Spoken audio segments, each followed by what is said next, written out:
बीती रात जिसमें पत्रकार विक्रम जोशी को कुछ बदमाशों ने बीच सड़क में रॉड मार सर पर गोली मार दी की हालत अभी नाजुक बनी हुई है और वो जिंदगी और मौत की जंग लड़ रहे हैं।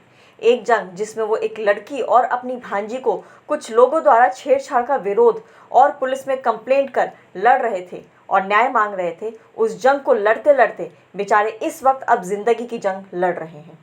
बीती रात जब ये वाकया हुआ तो पूरी घटना एक सीसीटीवी में कैद हुई, जो हमने अपने चैनल के माध्यम से आप तक पहुंचाई। देखिए कैसे कितनी बुरी तरीके से बीच सड़क में विक्रम जोशी को पहले तो रॉड मारी और फिर गोली मारकर ये गुंडे भाग गए। जैसे ही उनकी पुत्री ने देखा, वो अपने पिता के पास आई और लोगों से मदद की गुहार लगाई, पर कोई आने जाने वाले सड़क पर लोग निकले जा रहे हैं और मदद की गुहार लगाई, पर कोई आने जाने वाले लोग उसकी मदद के लिए नहीं आए।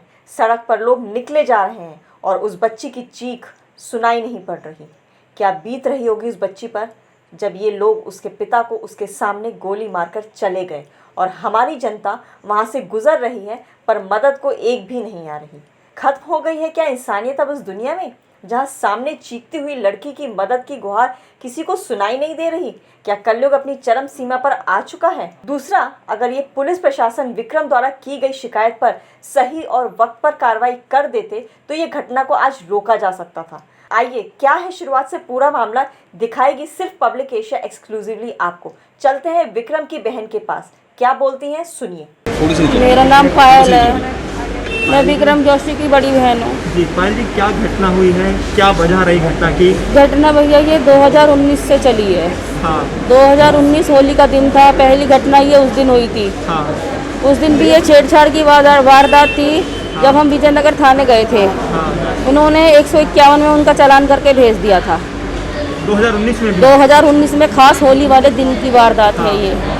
उसके बाद फिर ये बात दब गई। उसके बाद दबने के बाद अभी 5-6 दिन पहले वो लड़का शराब पी के हमारे गली में आया और उसके साथ 3-4 लड़के और थे। उन्होंने वहाँ बदतमीजी करी, गंदी गंदी गाली दे रहे थे।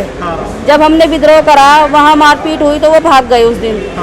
अब क्या हुआ, उस दिन फिर मैंने एक एप्लीकेशन दी जो प्रताप बिहार चौकी इंचार्ज के यहाँ, और एक एप्लीकेशन लगाई मैंने अगले दिन एसएसपी के यहाँ। उनमें कोई कार्रवाई नहीं करी गई।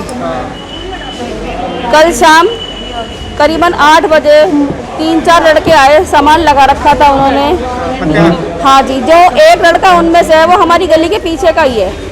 वो उसके घर आए, उसके घर आने के बाद वो हमारी गली में आए हैं। विक्रम भाई और हमसे भी तू मैं हुई है उनकी। होने के बाद विक्रम भाई ने उन्हें समझा दिया। समझाने के बाद वो वहाँ से उस टाइम चले गए। वहाँ से उस टाइम जाने के बाद कल मेरी बीच वाली लड़की का बर्थडे था, तो उसकी दोनों बच्चियाँ, एक 5 साल की एक 8 साल की आई हुई थी मेरे घर। तो रात को खाना वाना खा के अपनी दोनों लड़कियों को लेके जा रहा था। जाने के बाद बाहर जिस टाइम वो गली के बाहर निकला, वो लड़के वहीं ताक लगाए बैठे थे। उन्होंने विक्रम को पहले सिर में रोड मारी, उसकी बाइक गिर गई, वो वहीं गिर गया। फिर उनकी हाथापाई हुई है, 2-3 लड़कों ने उसे मारा है और एक ने उसे पीछे से गोली मारी है। तो किसको छेड़ते थे वो, क्या मामला था, आपने जाना चाहेंगे? मेरी लड़की है जी। आपकी लड़की? हाँ जी। तो विक्रम भाई उसका विरोध करते थे? हाँ जी, हम विरोधी थे उसके। विक्रम भाई हमारे साथ, अब उसका मामा तो खड़ा रहता है 24 घंटे। अब इसीलिए वो उसमें खुन्नस हो गई कि ये लड़का क्यों मना करता है हमें, इसी बात के ऊपर। और विक्रम उन्होंने कल शाम भी समझाते कि भैया जब आप लोगों से हमने मना कर दी, हमारे मोहल्ले में मत आओ, तो आप लोग क्यों आते हो। पुलिस की कार्रवाई, जो कार्यप्रणाली है उसको लेकर क्या कहेंगे? पुलिस ने तो कार्रवाई करी ही नहीं जी। अगर पुलिस वह कार्रवाई करती तो भैया ये आज दुर्घटना नहीं होती। विक्रम भाई की तबीयत कैसी है? विक्रम भाई की तबीयत भैया बहुत खराब है। विक्रम भाई तो जिंदगी और मौत के बीच लड़ रहा है और हमारी उससे भी ज्यादा हालत खराब है। हमारा भैया हमारे साथ 24 घंटे खड़ा रहता है। आज उसकी बहन कह रही है कैसी कार्रवाई की मांग करते हैं आप? भैया मैं तो ऐसी कार्रवाई की गैर करती हूँ जैसे हम तड़प रहे हैं, ऐसे उसके घर वाले तड़पे। जो विकास दुबे के साथ वो इसके साथ होना चाहिए। और लड़के तो उन्होंने पकड़ लिया, जिसने शूटर किया, जिसने गोली चलाई वो लड़का कहाँ है, जिसने रोड मारी वो लड़का कहाँ है। अभी तो 3 लड़के और गायब हैं, वो कहाँ है?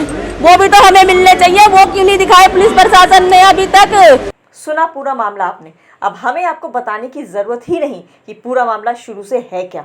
मात्र एक लड़की और अपनी भांजी को छेड़छाड़ से रोकने पर इतनी बड़ी वारदात हो गई। और सबसे बड़ी बात, जिसकी सूचना और शिकायत पुलिस थाने में दर्ज थी। क्या ऐसे करेगा एक कोरोना वॉरियर जो हमारे पुलिस ऑफिसर्स हैं, दूसरे कोरोना वॉरियर जो हमारे मीडिया कर्मी हैं, उनकी रक्षा और सुरक्षा?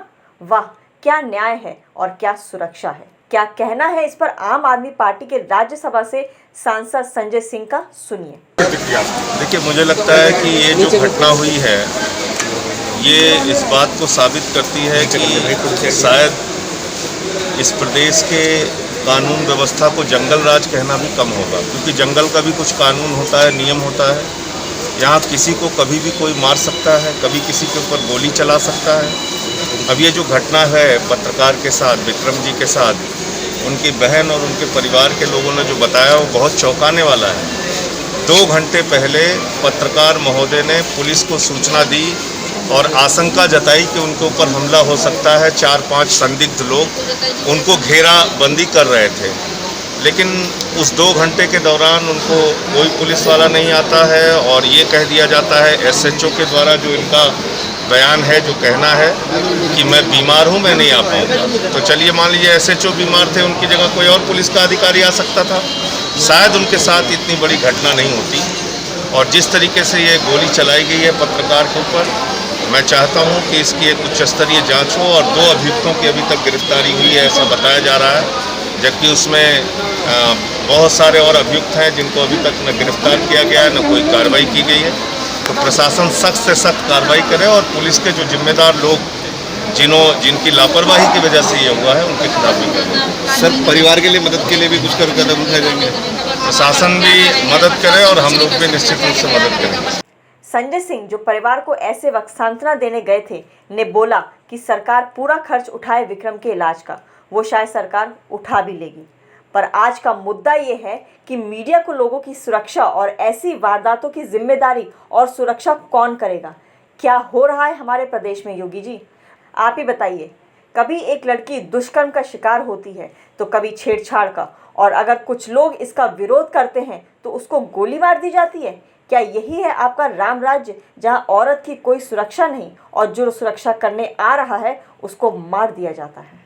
ताज़ा और रोचक खबरों के लिए यूं ही जुड़े रहें हमारे साथ, और हाँ, हमें सब्सक्राइब करना ना भूलें।